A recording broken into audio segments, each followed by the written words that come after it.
Құрметті оқырман, видеоға лайк басып, соңында пікір қалдыруды ұмытпайық.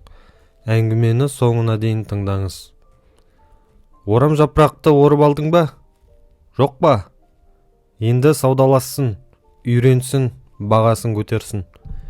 Үйреткеніне қуанып, өзін жоғары сезінетін, ал Әлия керісінше жұмсақ жағынан кеңестерге құлақ асты.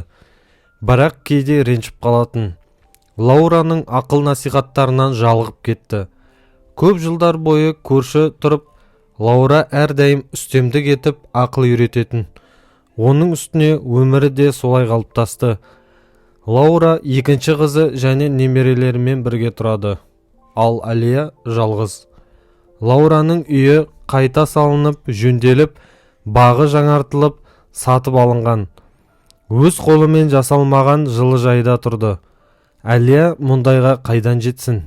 Ода бәрі ескіше. Темір сырықтарды қағып қойды. Міне саған жылыжай. Ой, Әлия, Ардақ қандай ванна жасады?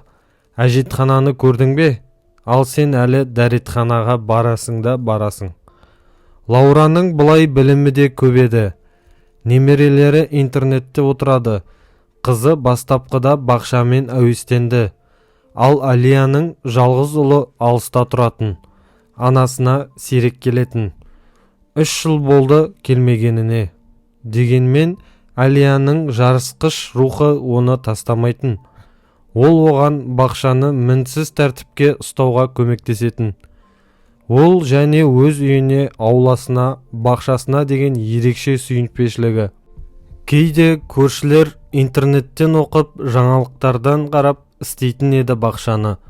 Ал Әлияның өнімі бәрі бір жақсырақ болатын. Мысалы, оларда 2 алмұрт ағашы өсіп тұрды. Оларды бір күндері Лаура мен Әлия бірге өтіп бара жатқан сатушынан 1 жылда сатып алған болатын. Олар бірінші өнімде де берді. Қандай? Алмұрт ірі, тәтті, шырынды, жыл сайын жақсара түсті. Ал мұнда Лаура қызымен ғылыми мақалалар оқып, тыңайтқыш қосу керек деген. Әлия да ағашта толы піскен алмұрт. Ал оларда ештеңе жоқ. Ескіріп кетті. Басқасын өсірейік, жаңасын отырғызайық. Бақты жаңарту керек, солай болуы керек. Ал мен оны жұлып алмаймын. Егер мен сонша тосап пен компот жасасам да, оны алуым керек пе? Қалай ойлайсыз? Сендерге алмұрт керек пе? Алыңыз.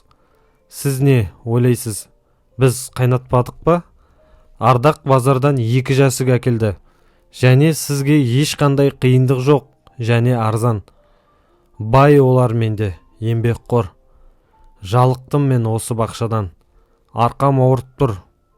Я, бұл қарттықты сезбейтін сияқтымыз. Ал ол болса қанішер, сізді солай сезеді. Қазір бәрін сатып алуға болады. Ал Әлияға бақша мүлдем жалықтырмады.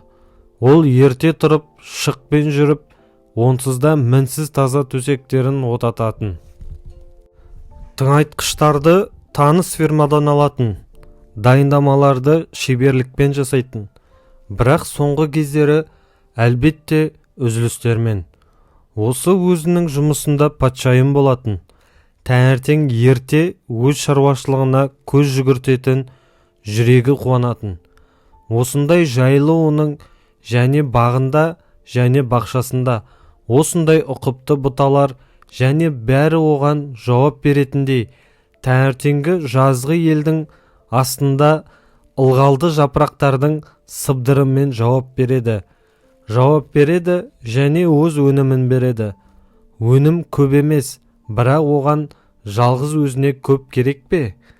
Пияз да, сәбіз де, картоп та жететін.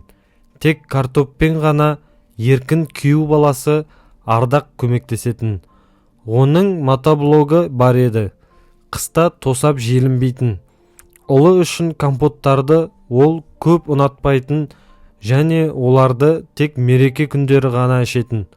Орам жапырақты ашытуды өте дәмді жасайтын. Кейде көршілер оның рецепті бойынша алатын. Қандай рецепт? Бастысы ол ағаш науда өз сечкасымен турап тастайтын. Кімде қазір осындай науалар бар? Жалпы бақша тағы да асырайтын. Сағат 12-ге дейін ол сонда отыратын. Ал кейін шаршап үйге кіретін, жуынатын, өзіне қарапайым таңғы ас дайындайтын. Терезеден қайтадан оған өз бақшасына қарап, байқап, кеш пен ертеңгі күнді жоспарлайтын. Ал кейін қайтадан жататын. Иә, қартаю бұл демалысқа шаршағаннан гөрі көп уақыт керек болған кезде. Жалықтым осы бақшадан. Арқам ауырып тұр. Қазір бәрін сатып алуға болады. Міне, сен бұл қарттықты сезбейтін сияқтысың, ал ол қанішер сені солай сезеді, деді Лаура. Ал сен жеңілдікті рәсімдедің бе, немесе зейнеткерлікке? Лаура бірнеше рет айтқан, зейнеткерлерге олардың ауданында 2000 теңге қосымша беретін, бірақ рәсімдеу үшін қалаға Собеске бару керек еді. Бұл басты қиыншылық болды. Әлия қалаға бұрыннан ақ бармаған. Оны мен не істеймін? Шағын дүкенде де олардың ауылында болатын. Ол 20 жыл бармаған. Және қалада оның таныстары қалмаған. Барамын, деп қолын сілтеп, Ардақ автовокзалға қалай жетуге болатынын түсіндіретін, көрсететін. Шындығында Әлия бұл туралы көптен бері ойлаған. Жазда Әлияның уақыты болмады. Ал енді ең қолайлы уақыт. Ол кешкісін өзінің пердемен жабылған төсегінде жатып, төбеге қарап ойлайтын. Бару керек. Және бұл ой оны қатты қинады. Бұл Әлияны үйреншікті әлемнен, ол бәрін білетін өзінің жағдайының иесі болатын әлемнен шығарды. Әлияның жүрегі қатты қорқып, бір түрлі ыңғайсызданатын. Өзіне тиесілі заңды құқығын емес, қайыр садақа сұрап бара жатқандай сезінетін. Кейін өзін-өзі ұрсып, бәрі заңды, барлығы рәсімделген деп жұбатты ол. Бірақ көп ұзамай қайтадан күмәнданды. Ертең алып барады, деді. Жоқ, үлгермеймін. Ертеңнен кейін барамын. Ақыры Әлия келісіп, бүгіннен бастап жинала бастады. Сөмкесіне паспортын, зейнеткерлік куәлігінің жасыл карточкасын салды. Содан кейін ойланып, қолына барлық құжаттарын, тіпті үйдің құжаттарын да салды. Кенеттен қажет болып қалар деп. Өйткені оның басқа құжаты жоқ еді. Ал Лаура оған тек паспорт, сақтандыру және зейнеткерлік куәлігі ғана қажет деп айтқанымен, ол не боларын білмейтін. Лаура жолға шығардың алдында кешке жуады. Әлия ұйықтай алмады. Түннің әрбір сыбдырын тыңдап, терезеге қарап тұрды. Көліктер өтіп бара жатқанда Ардақ келген жоқ па екен деп. Содан кейін ол жиналып Ардақтың ауласына шықты. Ол ұмытып қалған жылы плашын киді. 2 омал тақты. Қарапайым және жүннен жасалған тіпті былғары етік киді. Қалада міндетті түрде суық болады. Әсіресе аяз болады деп хабарлады, деді Лаура. Әлия ауа райын өзі болжай білетін және орам жапырақтың тоңбайтынына сенімді болса да, жылырақ қала онда не болатынын кім біледі, деп ойлады. Ардақтың көлігіне отырғанда Әлия өзін ыңғайсыз сезінді. Бірақ ол жиі артына қарап, жолды бақылауға қызығып кетті. Күзгі орман жалаңаштанып қалған. Бірақ кей жерлерде қызыл жалын көрінетін. Жолдың айналасындағы жер қызыл жапырақтармен жабылған және қызғылт сары жапырақпен жанғандай. Ал жол алға қарай созылып жатты. Әлияға қала бұрынғыдан да жақындай түскендей көрінді. және олардың аудан орталығына кіріп бара жатқанын көргенде таң қалды. Ардақ асығып Әлияны асықтырды. Міне, ол пакетті берді. Өтіңіз. Содан кейін ана жаққа қараңыз. Барасыз. Сол жақ жолдың бойында аялдама бар. Онда автовокзал болады. Ол қолымен бағытты көрсетті. Ал онда біздің рейске отырасыз. Әлия басын изеді. Бәрін түсінгендей болды. Бірақ Ардақ кетіп қалғаннан кейін 1 минуттай абдырап, қайда барарын ойланып тұрды. Айналада адамдар бар, көліктер жүріп жатыр. Мұндай көпшілік арасында жалғыз қалу соншалықты үйреншікті емес еді. Ол собестің есігіне қарай бет алды. Әлеуметтік қорғау бөлімі мүмкін келушілерді жеткілікті мөлшерде орындықтармен қамтамасыз ете алмаған болар еді. Терезесі бар 4 бұрышты залда халық тұрды. Тек 2 кішкентай орындықта 6 адам ғана отырды. Әлия үндемей шетте тұрды. Бірақ артынан келген шапшаң әйел «Кім соңғы?» деп қатты ғанда жауап берді. Кезекке тұрды. Әлияның алдында 6 жасар ұлы бар жас әйел тұрды. Ол орындықта отырып, аяқтарын сермеп отыр еді. Басында Әлия көлікте отырғанда тұру қиын емес сияқты көрінді. Ол адамдарды бақылады. Көпшілігі шаршаған сияқты еді. Қалпақ киген 2 кемпір, мүмкін оның құрдастары, мұнда таңғы сағат 6-дан бері тұрғанын және 5-ші болып келгенін айтты. Олар тыныш әңгімелесіп, бір-біріне денсаулығына шағымданып, біршама бақытсыз болып көрінді. Олардың жанында отырған ер адам басын ұстап, бір нәрсеге қатты қапаланғандай еді. Айналадағылардың бәрі қандай екені туралы көрінді. Анасы да тым жүйкелі болатын. Ол ұлына айқайлап, оны ұрсып жатты. Сирек ашылатын және ішінен қызмет көрсетілген адамдарды шығарып салатын есіктерге қарап, Әлия қабырғаға сүйенді. Біркі кию керек еді. Үйреншікті емес етіктерден аяқтары ауырып жатты. Ол плашын ағытты, шешуге қымсынды. Ыстық болатын. 2 сағат өткенде тұру мүлдем мүмкін болмады. Әлияның басы айналып, көшеге шығып, қайта оралды. Бір жас жұбайлар бұрышта отырды. Әлия қызғанып кетті. Бірақ күртесіне отыруға қымсынды. Және отырмағаны жақсы болды. Жанынан өткен маңызды ханым өкшелерімен тарсылдатып, «Бұл не деген бейшара? Вокзалдан ба? Қане, тұрыңыз» деді. Бала ұялып, «Біз мұнда 3 сағат тұрмыз, ал сіздердікі тіпті қозғалмайды. Неге кезек соншалықты баяу жүреді? Кемпірлерге қараңыз», деп қолын Әлияға жаққа қарай сілтеді. Олар әрең аяғында тұр. Сіз тіпті орындықтармен қамтамасыз ете алмайсыздар. Собес деп айтайды-ау. Ал сіз бізде қанша жұмыс бар екенін білесіз бе? Әйел адам есікті жапты да ғайып болды.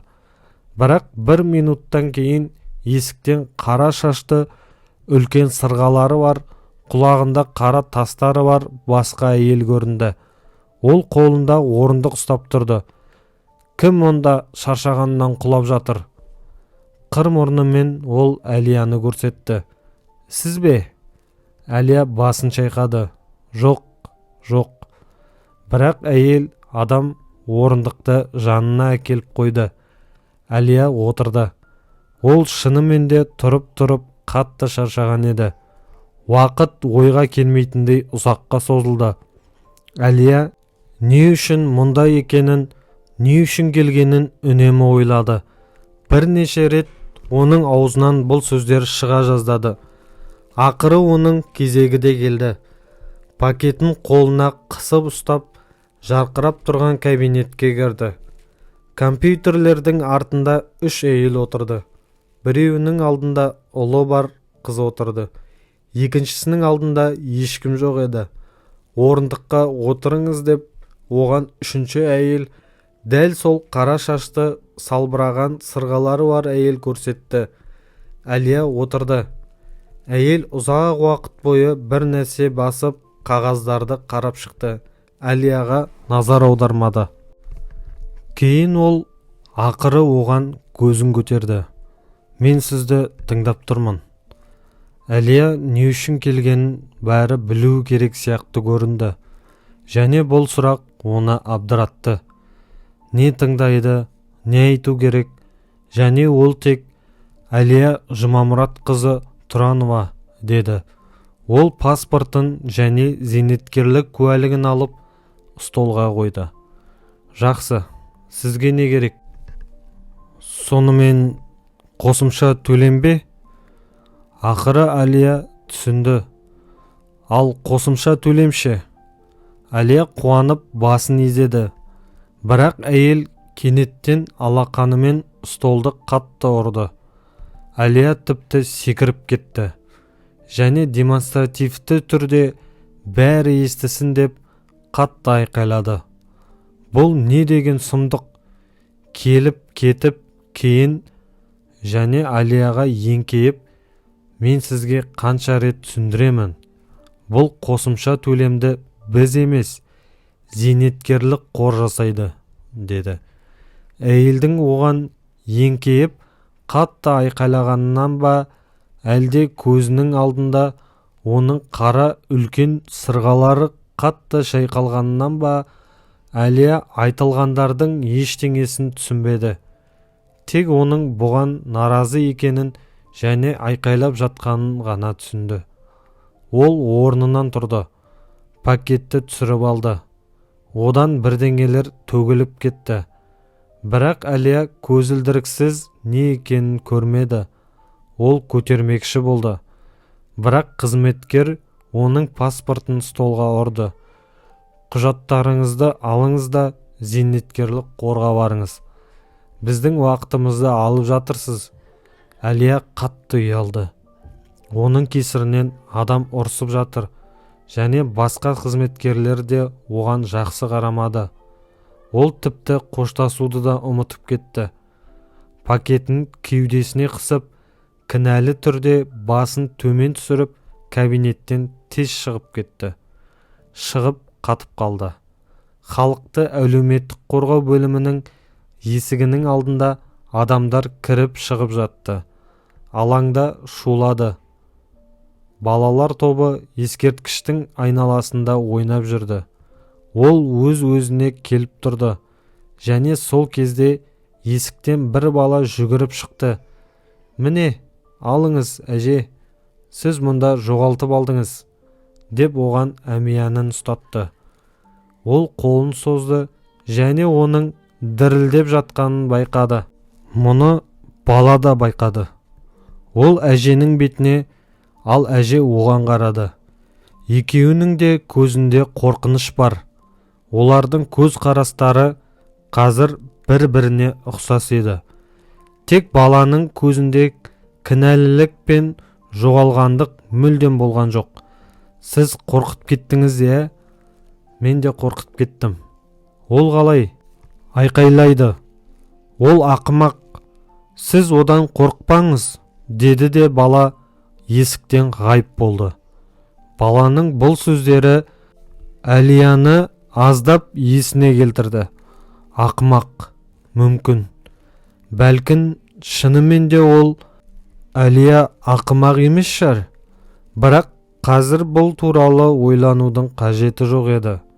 Үйінде, туған ауласында болғысы келді. Зейнеткерлік қорда, және бұл зейнеткерлік қор қайда? Жоқ, ол автовокзалға жету үшін аялдаманың қайда екенін біледі. Бірақ енді ол үйінен басқа еш жерге барғысы келмеді. Ол аялдамаға әрең жетті. Әже, сіз қайда барасыз? Деп одан сүйкімді қыз сұрады. Автовокзалға дейін.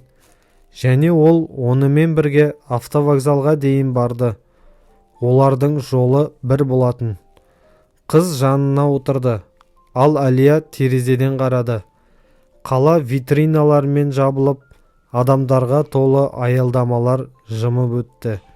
Және қала көшелерінің бұл бос әуресі мен немқұрайлылығы кенеттен Әлияның көзіне жас келдірді.